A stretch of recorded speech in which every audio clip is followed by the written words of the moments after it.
दोस्तों नमस्कार, आप देख रहे हैं ऐसे न्यूज़ छत्तीसगढ़। और दोस्तों आज हम जिस जगह पर मौजूद हैं, आप देख पा रहे हैं कि इस जगह को इतनी सारी गाड़ियां यहाँ रखी गई है। इतने सारे गाड़ियां सैकड़ों की संख्या में यहाँ वाहन जो है वो रखे हुए हैं। अब जाहिर सी बात है इन वाहनों में लोग भी आए होंगे और कितने सारे लोग वहाँ आए होंगे आप अंदाज़ा लगा सकते हैं। यहाँ सामने में बसें भी खड़ी हुई हैं।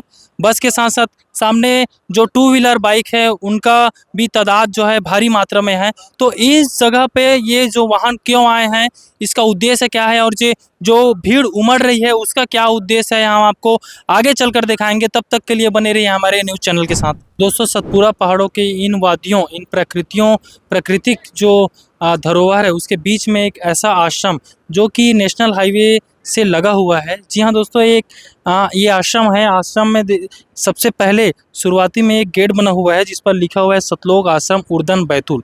जी हाँ दोस्तों, ये वही बैतूल है जहाँ आध्यात्मिक ज्ञान भक्ति का समायोजन देखने को मिलता है। यहाँ अनुशासन आपको देखने को मिलेगा, यहाँ भक्ति आपको देखने को मिलेगा और सबसे ज़रूरी ज्ञान संत रामपाल जी महाराज के द्वारा यहाँ एक ऐसा ज्ञान बताया जाता है जो पूरे विश्व में प्रख्यात है। ये यहाँ आए दिन समागम होते रहते हैं। समागम के अंतर्गत 3 दिवसीय विशाल भंडारे का आयोजन किया जाता है। आज भी यहाँ समागम का आयोजन किया गया है। वो समागम आज किस उद्देश्य से रखा गया है, क्या यहाँ अंदर कार्यक्रम हो रहा है और ये समागम का आज का पहला दिन है। अंदर कौन कौन सी व्यवस्थाएं आपको बताएंगे, दिखाएंगे। तब तक के लिए बने रहिए हमारे ऐसे न्यूज़ चैनल के साथ।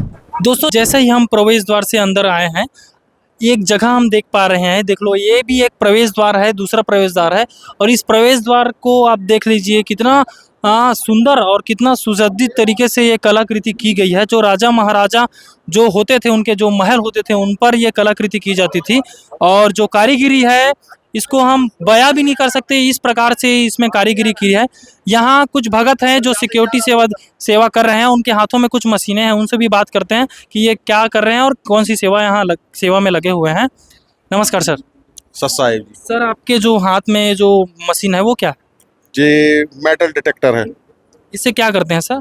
इससे चेक करते हैं हम। सर जैसे कि हम देख रहे हैं कि बहुत सारे लोग यहाँ अंदर प्रवेश कर रहे हैं, तो अंदर जाने का क्या उद्देश्य है उनका? अंदर संत गरीबदास जी महाराज जी का 300वां बौद्ध दिवस है, तो उसके उपलक्ष्य में भंडारा अखंड पाठ चल रहा है। तो जो संत रामपाल जी महाराज जी के अनुयायी है वो अंदर आ रहे हैं। सर तो अभी तक कितने जनसंख्या में अंदर लोग पहुंच चुके हैं? सर लाखों की जनसंख्या है। धन्यवाद सर। साहेब। दोस्तों जैसा कि भैया ने बताया, उनके हाथों में एक मशीन है जिनमें जो सुरक्षा का जो ध्यान है वो बखूबी से रखा जा रहा है।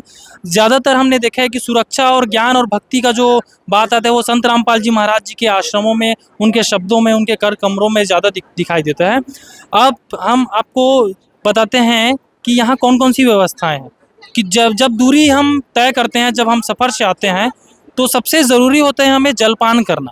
तो उसी व्यवस्था को देखते हुए आप देख पा रहे हैं यहाँ जल राम और चाय राम की सेवा यहाँ रखा गया है। जो भी श्रद्धालु यहाँ आ रहे हैं, यहाँ पर सबसे पहले तो जल राम और सेवा चाय को पीकर यहाँ बैठे हुए हैं, थोड़ा सा आराम कर रहे हैं। उसके बाद या होता है कि जब भी हम आध्यात्मिक जगह पर आते हैं तो हमें सबसे ज़रूरी होता है हमारे चप्पल की व्यवस्था देखना। तो उनकी भी व्यवस्था आप देख पा रहे हैं। यहाँ जूता घर रखा हुआ है, जूता घर बना हुआ है। आप देखेंगे कि जो चप्पल है या फिर जूता है उनको बाकायदा साफ़ किया जाता है, उनके कपड़ों में साफ़ किया जाता है बाकायदा। उसके बाद तो उसको थैले के अंदर डाला जाता है। उसके बाद उसमें एक टोकन रहता है, उस टोकन को दिया जाता है ताकि जब भी वो वापस अपने घर के लिए प्रस्थान करे तब उस टोकन को दिखाकर अपने जूते चप्पल को वापस ले जाए, वापस मांग सके, उसके बाद पहनकर वो जा सके। आप देख पा रहे होंगे हर जगह स्पीकर लगे हुए हैं ताकि जो अंदर में जो भी आश्रम बने हुए हैं, अंदर में जो भी कार्यक्रम हो रहे हैं, अंदर में जो भी सूचनाएं जो दी जा रही है उनको पूरे यहाँ बाहर में भी वो पता चल सके। ये स्पीकर लगे हुए हैं। उनके साथ साथ आप देख पा रहे हैं सुरक्षा का बखूबी से ध्यान रखते हुए यहाँ 3 कैमरे एक ही जगह पर लगे हुए हैं। आप देख पा रहे हैं 3 कैमरे हैं, CCTV कैमरे। ऐसी सभी जगह, जितनी भी जगह आप देखेंगे, हर कोने, हर चौक, हर जगह पर कैमरे लगे हुए हैं ताकि जो भी व्यवस्था है वो बिगड़े ना, कोई भी अव्यवस्था नहीं फैलेगी। हम आगे चलेंगे और आगे दिखाएंगे कि कौन कौन सी जगह, कौन कौन से पंडाल यहाँ लगे हुए हैं। तब तक के लिए बने रहिए हमारे ऐसे न्यूज़ चैनल के साथ। दोस्तों कुछ दूर जैसे ही हम आगे बढ़े हैं तो यहाँ दिखाई दिया है एक निःशुल्क नाम दीक्षा केंद्र है, जहाँ संत रामपाल जी महाराज से जो भी नाम दीक्षा लेते हैं, जो भी उनसे दीक्षा ग्रहण करते हैं, वो निःशुल्क यहाँ नाम दीक्षा ले सकते हैं। उसके बाद हमको आप दिखाते हैं एक बहुत बड़ा पुस्तकालय है, आप देख पा रहे हैं, और उस पुस्तकालय में इतने सारे पुस्तक रखे हुए हैं। इन पुस्तकों का उद्देश्य क्या है, इन पुस्तकों में क्या है, हम यहाँ जो भगत हैं उनसे जानते हैं। नमस्कार सर। सर साहिब। सर ये जी जो बहुत सारे पुस्तक रखे हुए हैं, ये इनका उद्देश्य क्या? सर ये पुस्तक इसलिए रखी हुई है ताकि जन जन तक जो है शास्त्रों का जानकारी पहुंच सके, वो भी प्रमाण सहित। तो ऐसे पुस्तकों में ऐसा क्या है जो लोग इसको पढ़े? इन पुस्तकों में अपने शास्त्रों की जानकारी है। हमारे गुरु जी सत्संग में बताते हैं कि मनुष्य जन्म क्यों मिला है, भक्ति करना क्यों जरूरी है। ये सारी जानकारी प्रमाण सहित लिखी हुई है कि मनुष्य जन्म जो है भगवान की भक्ति करके अपना मोक्ष प्राप्त करने के लिए मिला है, और भगवान की भक्ति करने के लिए किन नियमों और मर्यादाओं की जरूरत है, और कौन से भगवान की भक्ति हमें करनी चाहिए जिससे कि हमारा मोक्ष हो सके। ये सारी जानकारी जो है प्रमाण सहित इन पुस्तकों में लिखी हुई है। सर तो ऐसे में अध्यात्म जो बुक है वो यहाँ भी है, और अन्य धर्म गुरुओं में भी बहुत सारे अध्यात्म बुक होते हैं, तो उनमें और इनमें क्या फर्क है? सर उनमें और इनमें ये अंतर है कि हमारे गुरुजी ने जो जानकारी इन पुस्तकों में लिखी है ये प्रमाण के सहित लिखी हुई है, और दूसरे धर्मगुरुओं ने जो जानकारी लिखी हुई है उनकी जो है कोई प्रमाण नहीं है। वो सिर्फ बताते हैं कि जो है शास्त्रों में ऐसी जानकारी है लेकिन कोई प्रमाण नहीं है। जबकि हमारे गुरुजी सत्संग में बताते हैं, और पुस्तकों में भी लिखा है कि गीता अध्याय 16 श्लोक नंबर 23 में लिखा हुआ है कि जो मनुष्य शास्त्र विधि को त्याग के मनमाना आचरण करता है, ना उसे मोक्ष प्राप्त होता है, ना उसको जो है सिद्धि प्राप्त होती है, उसके द्वारा जो है की गई साधना व्यर्थ है। तो ये सारी जानकारी हमारे गुरुजी प्रमाण सहित लिखी हुई है इस पुस्तकों में। सर ये जो पुस्तक है बहुत ही मोटा है, सीते बुक है, तो इनकी कीमत तो जरूर ही बहुत ज़्यादा कीमत की होगी। जी नहीं, इनकी जो पुस्तक कीमत हम बताना चाहेंगे, जैसे कि ये ज्ञान गंगा पुस्तक है, इसकी छपाई जो है लगभग 100 रुपये बनती है, पर हमारे गुरुजी ने जो है लोगों तक जानकारी पहुंचाने के लिए, शास्त्रों की जानकारी पहुंचाने के लिए मात्र इसकी सेवा राशि 20 रुपये रखी हुई है। धन्यवाद सर। सच साहिब जी। दोस्तों जैसा कि आपने देखा, ये जो पुस्तक है, इस पुस्तक का जो खास बात है वो भैया ने बताया, और ये पुस्तक इतनी मोटी है किंतु इसका जो प्राइस है वो एकदम निम्न है, एकदम कम है, और इसको निःशुल्क ऑनलाइन के माध्यम से भी मंगाया जा सकता है। थोड़े आप आगे चलते हैं और आगे दिखाते हैं आपको क्या क्या यहाँ और व्यवस्थाएं हैं। दोस्तों आप इस भीड़ को देख ही सकते हैं, आप देख पा रहे हैं ये जो भीड़, लगातार जो भीड़ आ रही है, जो लोग आ रहे हुए हैं।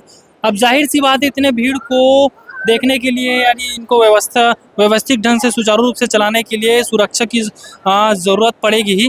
तो इन्हीं सुरक्षाओं को ध्यान में रखते हुए यहाँ पुलिस सहायता केंद्र भी बनाया गया है, और उसके बाद आप देख पा रहे होंगे एक आध्यात्मिक प्रदर्शनी प्रवेश द्वार भी रखा गया है। इसके अंदर आपको वो चीज़ें देखने को मिलेगी जो आपने कभी नहीं देखी होगी। यहाँ सदग्रंथों का मेला लगा हुआ है, इतने सारे सदग्रंथ यहाँ रखे हुए हैं जो संत रामपाल जी महाराज जी के द्वारा और कबीर परमेश्वर के द्वारा जो लीलाएं की गई हैं, इनको 3D एनिमेशन 2D एनिमेशन के माध्यम से यहाँ दिखाया गया है।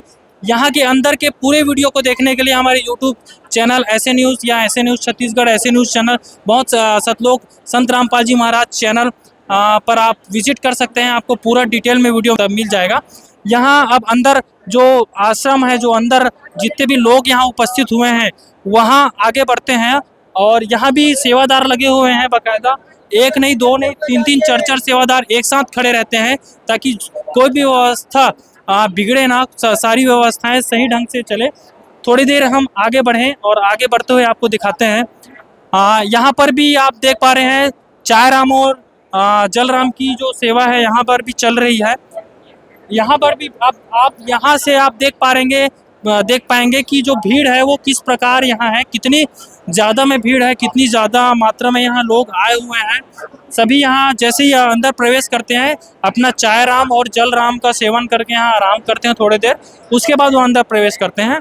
अंदर भी जाएंगे और अंदर में कितनी भीड़ है, अंदर में कौन कौन सी व्यवस्थाएं हैं, उससे भी आपको रूबरू कराएंगे। दोस्तों हम अब बड़े पंडाल में आ चुके हैं, और सबसे पहले आप पंडाल की व्यवस्था को देख लीजिए। ये जो भीड़ आप जो देख रहे हैं, कितनी भीड़ है, ये भक्तों का पंडाल है। और उधर आप देख पा रहे होंगे, उधर जो मैया हैं और जो माताएं हैं उनका पंडाल है।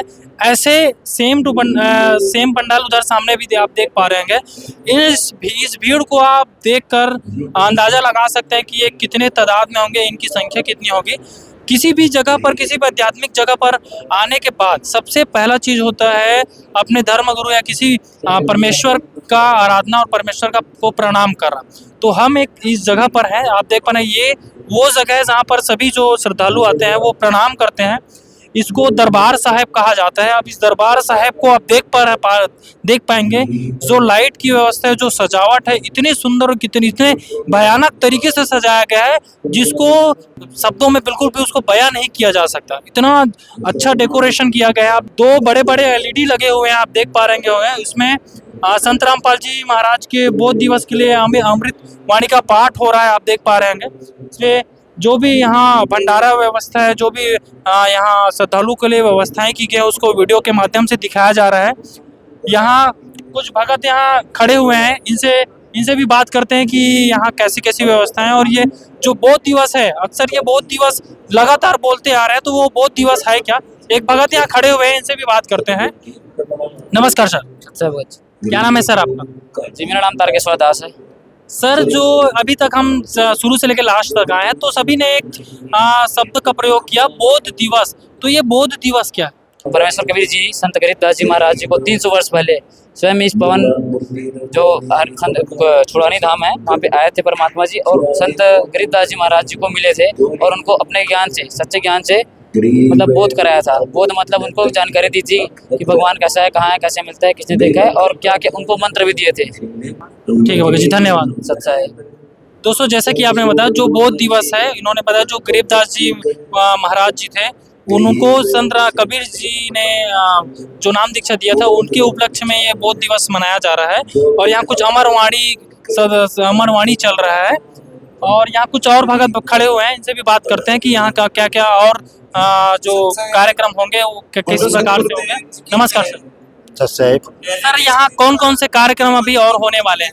कल 27 तारीख को मतलब ये कमेटी सेवा है, रक्तदान शिविर है, और बहुत और देहदान शिविर है, जिसमें गरीबदास के बोध दिवस भी उपलक्ष्य सानिध्य में होगा। तो सर, कितनी जनसंख्या में यहाँ लोग आने की संभावना दिखाई दे रहे हैं? सर, यहाँ पर लगभग प्रतिदिन, जैसे 3 दिवस का कार्यक्रम है, इसमें प्रतिदिन कम से कम 1 लाख से ज़्यादा ही आते हैं, लगभग ज़्यादा ही रहते हैं। धन्यवाद सर। दोस्तों, जैसा कि यहाँ के जो भगत हैं, जो श्रद्धालु हैं, उनके द्वारा बताया जा रहा है कि यहाँ लाखों की तादाद में, हर दिन लाखों की तादाद में यहाँ जो भगत हैं, वो जो श्रद्धालु हैं, वो आएंगे। एक चीज़ मैं आपको बताऊँ जो कि अच्छा और देखने युक्त है, यहाँ गर्मी है, और गर्मी की व्यवस्था को देखते हुए आप देख पा रहे होंगे, ये बड़े बड़े जो पंखे लगे हुए हैं, देख लीजिए, इतने बड़े बड़े पंखे आप कहीं देखे नहीं होंगे। इतने बड़े पंखे हैं, और ये इतने कम स्पीड में चल रहे हैं, फिर भी इतने हवा, यानी कि इतना जो हवा दे रहे हैं कि बाल या फिर नीचे अगर कोई भी कपड़ा यहाँ सुखा दिया जाए तो वो उड़ जाए, इतना स्पीड में चलते हैं। मैं पुनः बोलूँगा कि ये जो सुंदर जो ये दरबार साहिब बने हुए हैं, उनको आप देखें और फील करें कि ये कैसा दिख रहा है और कैसा लग रहा है। हमारे कमेंट सेक्शन में ज़रूर बताएंगे ये कैसा है, कैसा लग रहा है, और आपको दिल से, हृदय से आप इनके बारे में क्या कहना चाहेंगे, हमें ज़रूर बताएं। इसके बाद हम आगे चलेंगे, जो भंडारा की व्यवस्थाएं हैं, भंडारा जो बन रहा है, वहाँ कौन कौन सी व्यवस्थाएं हैं, किस प्रकार से व्यवस्था की गई है, उसको आपको दिखाएंगे।